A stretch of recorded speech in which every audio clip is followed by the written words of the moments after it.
Est-ce qu'on peut imaginer conserver tous les acquis de la civilisation industrielle en revenant aux énergies renouvelables? En fait, c'est ça la question quand les gens disent est-ce que les énergies renouvelables peuvent nous sauver? La réponse courte, c'est que moi, j'y crois pas.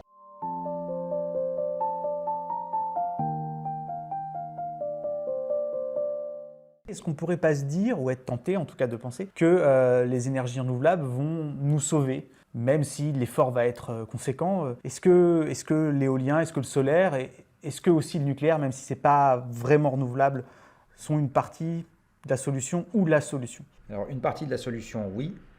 La solution, au sens de ça serait suffisant de faire ça, non. Alors d'abord, il faut se rappeler que les énergies renouvelables, on les connaît très bien, puisque c'est les seules énergies auxquelles on a eu accès entre l'apparition de notre espèce il y a 100 000 ans et il y a 2 siècles. Donc une humanité vivant avec juste des énergies renouvelables, on sait que c'est possible, puisque ça a été le cas. Voilà.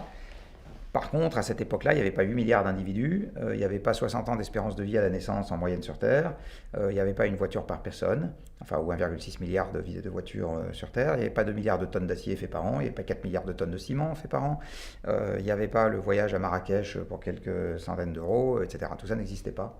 Dans ce monde 100% renouvelable, on avait une existence qui était très très différente de l'existence que nous avons aujourd'hui. La mobilité était beaucoup plus restreinte. Les gens faisaient 4 km à pied par jour. Aujourd'hui, les gens font quelques dizaines de kilomètres en voiture par jour, en moyenne. Ils font une dizaine de kilomètres par jour en moyenne en avion. Donc ce monde était vraiment très très différent. La démocratie n'existait pas beaucoup, dans le monde des énergies renouvelables. La question se pose de savoir s'il y a un lien de cause à effet. Moi, j'avais un peu spéculé là-dessus dans un bouquin que j'ai écrit il y a quelques années. Et ma réponse était, il est possible qu'il y ait un lien, parce que la démocratie est apparue dans le monde en croissance. Le premier pays à avoir basculé dans la démocratie, c'est la Grande-Bretagne, qui a aussi démarré la révolution industrielle et donc la croissance avant les autres. D'aucuns diront que les Grecs étaient... Mais bon, il y avait des esclaves. Les Grecs, c'était pas une démocratie. Les Grecs, c'était quelques milliers de citoyens libres assis sur une armée d'esclaves. Donc en fait, les Grecs, ils avaient démocratiquement géré la copropriété des nababs situés au milieu du flot d'esclaves. Bon, ok, ça c'est facile. Mais la démocratie de masse, ça n'existait pas. Donc est-ce qu'on peut imaginer conserver tous les acquis de la civilisation industrielle en revenant aux énergies renouvelables? En fait, c'est ça la question quand les gens disent est-ce que les énergies renouvelables peuvent nous sauver? La réponse courte, c'est que moi, j'y crois pas. Alors, on va me dire, oui, mais aujourd'hui, les éoliennes font du kilowattheure moins cher que les énergies fossiles, etc. OK. Sauf que les éoliennes qui, aujourd'hui, font du kilowattheure moins cher que les énergies fossiles, elles ont été fabriquées avec du charbon, du pétrole et du gaz. C'est-à-dire qu'une éolienne moderne est un sous-produit comme mon t-shirt, comme la prise électrique qui est là, comme mon vélo et comme la vitre de chez moi, de l'appareil industriel. C'est les mêmes sous-produits, d'accord ? Donc aujourd'hui, la démonstration qu'on a été capable de faire dans le monde, c'est qu'on peut faire des éoliennes pas chères dans un monde dans lequel on consomme par ailleurs chaque année plus de pétrole, plus de charbon, plus de gaz, et on a un appareil industriel qui est globalement plus gros. Bon, ok. Mais est-ce que ça donne la réponse à la question qui est que devient le prix de l'éolien, ou du solaire, ou d'un barrage, enfin n'importe quoi, dans un monde dans lequel il n'y a plus que des éoliennes et des panneaux solaires pour les fabriquer. Voilà. Et ça, aucun économiste n'a la réponse à ça. La seule garantie que moi j'ai en tête, c'est que ça n'a rien à voir en termes de volume et de prix avec ce qu'on connaît aujourd'hui. Alors, ce n'est pas une raison pour ne pas faire d'éoliennes et de panneaux solaires, c'est pas ça que je suis en train de dire. Par contre, c'est une très bonne raison pour ne pas s'imaginer qu'avec juste des éoliennes et des panneaux solaires, on va être capable de reproduire le monde industriel actuel. Moi, ça, j'y crois pas une seconde. Mais quand je dis j'y crois pas une seconde, c'est une conviction. C'est pas le résultat d'une démonstration mathématique. C'est bits and pieces, enfin, c'est des petits bouts ici et là, de considérations qui, elles, relèvent de la physique. Par exemple, le vent, c'est beaucoup moins dense que le pétrole. Le rayonnement solaire, c'est beaucoup moins dense que le pétrole.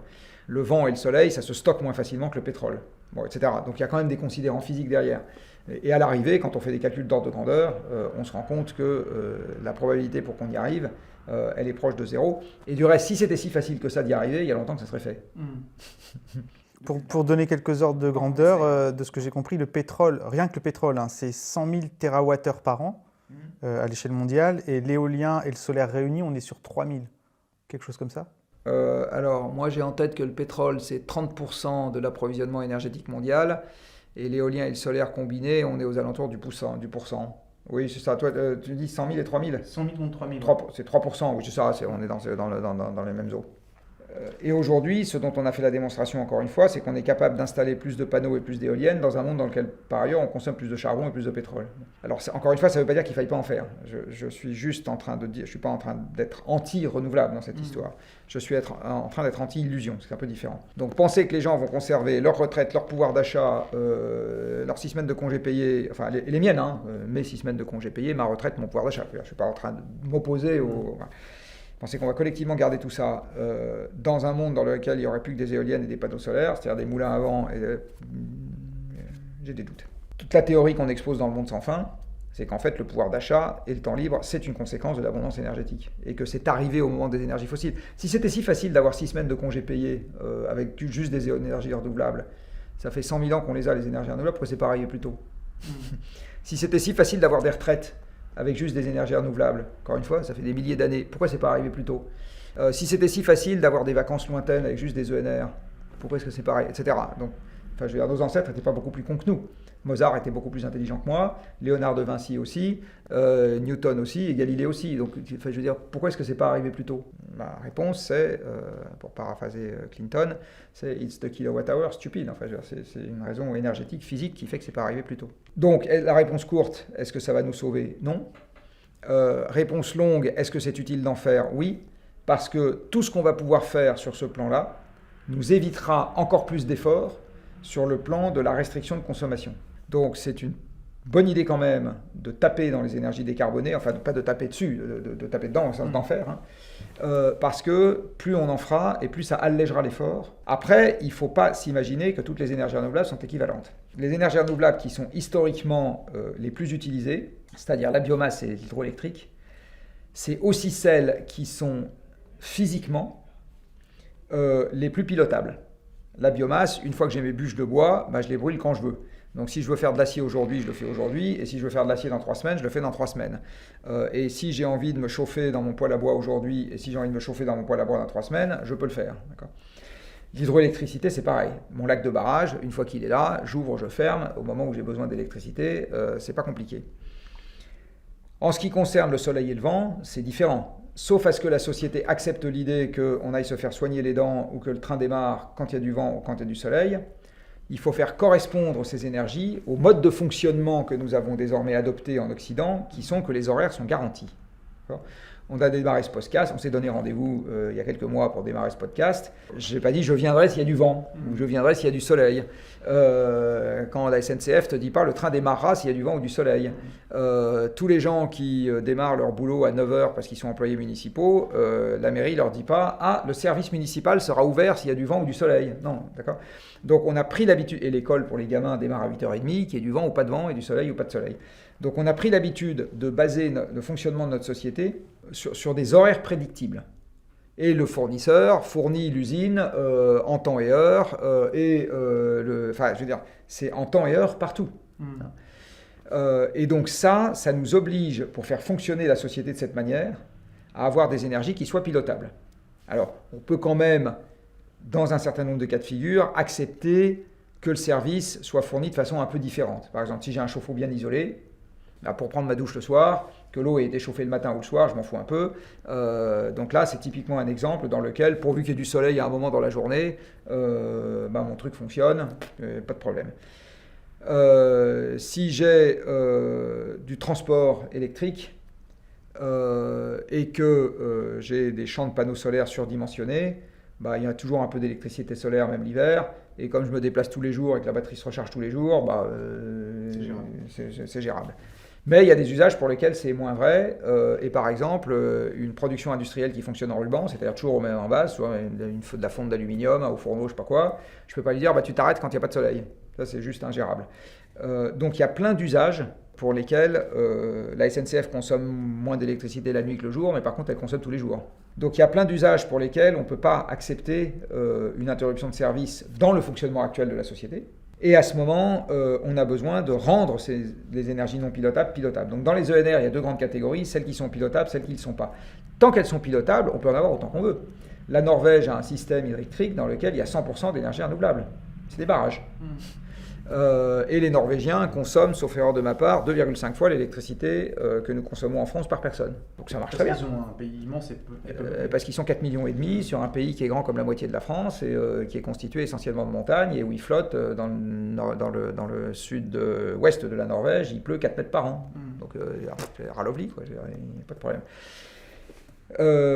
Quand on est en Belgique, c'est une autre question. Dans le plat pays qui est le sien, avoir plein de barrages, c'est plus compliqué. Et l'Allemagne, dans son amour des énergies renouvelables, ne tire que 4% de son électricité des barrages, parce que l'Allemagne est aussi un pays raisonnablement plat, il ne peut pas faire mieux. Et même la France, qui a des montagnes, tire 10 à 15%, et on ne peut pas faire mieux. Parce que, voilà. Donc les énergies pilotables dans les ENR, il y a longtemps qu'on les utilise. Et le défi aujourd'hui, c'est est-ce qu'on va arriver à utiliser de manière massive des sources non pilotables, donc éolien, solaire. Et en fait, quand les gens disent les renouvelables, c'est surtout à ça qu'ils pensent. Alors il y a des cas de figure dans lesquels on peut s'en servir, des cas de figure dans lesquels on ne peut pas s'en servir, puis il y a des endroits où c'est bien de les implanter, des endroits où c'est moins bien. Par exemple, les éoliennes et une partie de la biodiversité aérienne, ça ne fait pas bon ménage. Avec certains rapaces, avec les chauves-souris, avec certains oiseaux ordinaires, etc. Question, comment on arbitre ? Est-ce qu'on se dit, c'est pas très grave, ça tue quelques oiseaux, il y a d'autres trucs qui tuent quelques oiseaux, quelques chauves-souris, on s'en fout après tout. Ou bien est-ce qu'on dit non, c'est important, et donc, ou est-ce qu'on a un moyen de concilier les deux ? On dit, on les met ici, on les met pas là. Bon. Enfin voilà, il y a plein de... En ce qui concerne l'éolien en mer, c'est plutôt l'inverse en fait. L'éolien en mer, pour l'avifaune, reste un problème, mais pour les poissons, c'est très bien, parce que ça fait des récifs artificiels, donc ça augmente la quantité de poissons. Donc, comment on arbitre ? Est-ce qu'on se dit un peu plus de poissons, ça vaut un peu quelques oiseaux qui sont dézingués au moment de la migration ? Non mais comment est-ce qu'on arbitre ? On ne sait pas quoi, je veux dire. Bon. Mais disons qu'à gros traits, tous les ENR, faut mettre le paquet dessus. Alors à gros traits, toutes les ENR, tout ce qu'on pourra en faire de pertinent est bon à prendre. Alors quand je dis pertinent, c'est ce que je disais, c'est des arbitrages. Parce que les ENR exploitant des énergies peu denses, le vent et le soleil, il faut beaucoup de collecteurs pour commencer à avoir les quantités d'énergie qu'on utilise aujourd'hui dans notre civilisation industrielle. Donc beaucoup de matières premières. Et surtout beaucoup d'emplacements. Et surtout beaucoup d'emplacements. Donc ça veut dire que partout où on en met, on va devoir gérer les inconvénients que ça a là où on les installe. C'est pour ça que je disais, il y a une question à se poser sur les emplacements. Est-ce qu'il vaut mieux faire des très grosses machines en mer, des plus petites machines à terre ? À terre, c'est plus simple à maintenir, en mer, c'est plus compliqué. Par contre, en mer, c'est plus loin des gens. C'est bien pour les poissons, moins bien pour quelques oiseaux. Mais c'est pas mal. Et puis le vent est plus prévisible et il est plus continu. Enfin voilà, comment est-ce qu'on arbitre ? Donc oui, il faut faire tout ce qu'on peut faire dans des conditions raisonnables. Ça, c'est absolument évident. Par contre, même si on fait tout ce qu'on fait dans des conditions raisonnables, alors dans des conditions raisonnables, c'est aussi en maintenant la stabilité du réseau, parce que l'éolien et le solaire produisent du courant qui n'est pas du courant alternatif.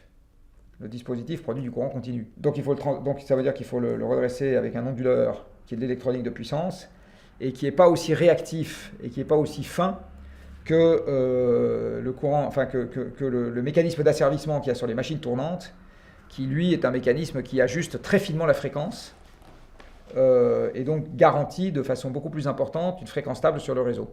Ce qu'il y a eu en Espagne est vraisemblablement, à un moment ou à un autre, c'est passé par une baisse ou une augmentation de la fréquence. Enfin, il y a eu une variation de fréquence que le réseau n'a pas supporté, puis vraiment, pouf. Puis après, les Espagnols n'ont pas su correctement îloter, et donc le truc s'est répandu partout. Bon. Le raisonnable peut aussi être là-dessus, c'est-à-dire ne pas aller jusqu'au moment où ça va mettre en péril la fréquence. Mais du coup, ça pose la question de savoir ce qu'on fait à côté. Voilà, donc c'est ça les questions qui sont posées. Donc, tout ce qui est raisonnable, oui. Toute la définition étant qu'est-ce qu'on appelle raisonnable au regard d'autres critères, d'autres obligations, d'autres conditions ou limites qu'on doit respecter. Voilà, c'est ça la question. Et puis, il y a, comme je le disais tout à l'heure, quid de la pérennité à long terme d'un tel système, et ça c'est vrai pour tout le système industriel, dans un monde dans lequel il y aura de moins en moins de sources fossiles qui aujourd'hui sont nécessaires pour maintenir le système et le fabriquer. Et du coup, on n'a pas évoqué le nucléaire, c'est pareil. Aujourd'hui, fabriquer une centrale nucléaire sans combustible, enfin sans l'appareil industriel issu des fossiles, on ne sait pas faire, puisqu'il faut des forges, il faut des moyens de transport, etc.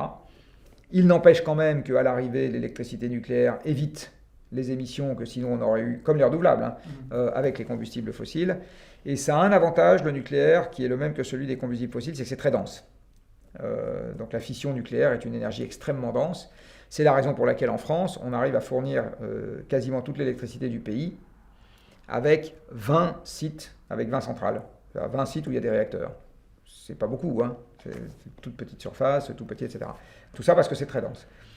Mais comme c'est très dense, ça veut dire que la réaction est très vigoureuse. Et donc là où elle se produit, il faut bien se protéger. Donc il faut mettre des grosses couches pampers autour, en acier, en béton, etc. Faire gaffe. Bon. Peut-être même un peu trop gaffe. Mais bon. Au sens où c'est peut-être qu'on prend trop de précautions. Dans l'énergie nucléaire a quand même développé des exigences de sûreté qui ne sont exigées d'aucune autre industrie. C'est-à-dire on ne demande absolument pas à l'industrie chimique, à la conduite automobile, etc., sans parler du tabac,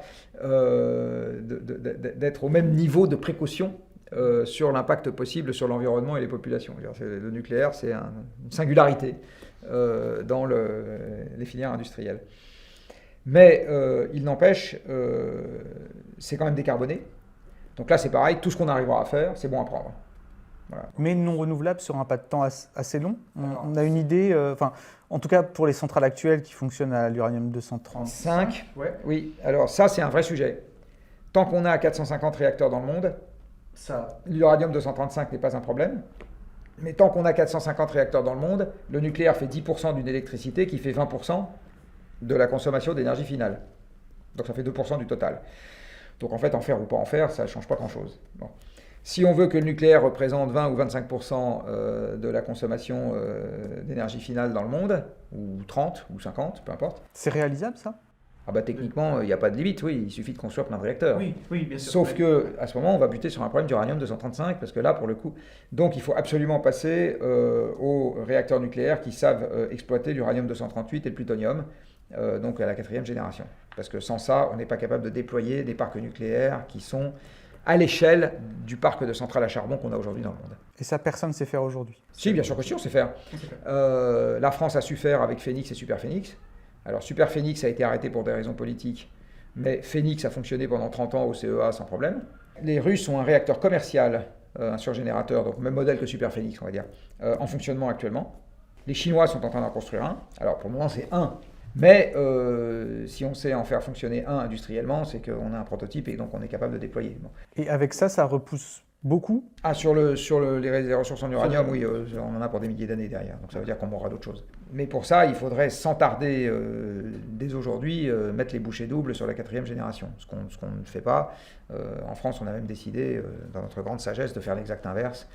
Ça, c'est un des trucs à mettre à l'actif de notre cher président, entre autres choses.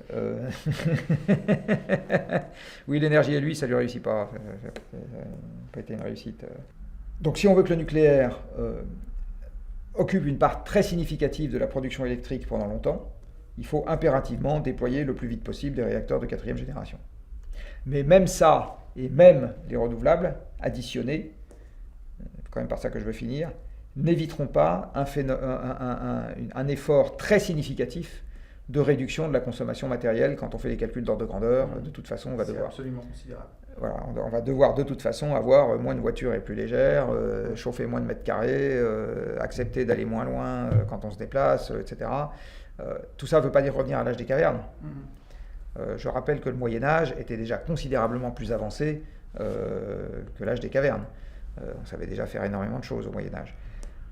Et il s'agit peut-être probablement même pas de revenir au Moyen-Âge, mais il s'agit quand même d'inventer quelque chose de différent de ce qu'on a aujourd'hui.